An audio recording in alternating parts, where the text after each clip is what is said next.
अल निनोच्या प्रभावामुळे काही दिवस पावसाने उसंत घेतलेली आहे. त्यामुळे शेतकरी आता हवालदिल झालेला आहे. गेल्या काही दिवसांपासून झालेल्या रिमझिम पावसामुळे नाशिक जिल्ह्याच्या पूर्व भागातील शेतकऱ्यांनी मक्याची लागवड केली. आपण बघू शकतात, की ही जी मका आहे, ही 15 दिवसापूर्वी पेरलेली मका आहे. ही आता थोडीशी मोठी होत आलेली आहे.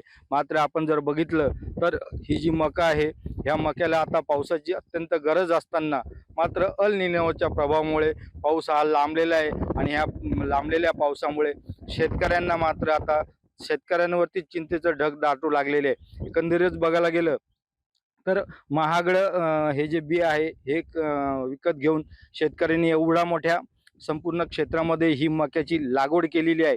मात्र एकंदरीतच बघायला गेलं तर पाऊस हा जो आहे तो लांबलेला आहे आणि ह्या लांबलेल्या पावसामुळे जे मोठा फटका जो आहे तो शेतकऱ्यांना बसण्याची शक्यता आहे आणि त्यामुळे कदाचित दुबार पेरणीची वेळ शेतकऱ्यांवरती येऊ शकते. अजय सोनवणे, साम टीव्ही, मनमाड.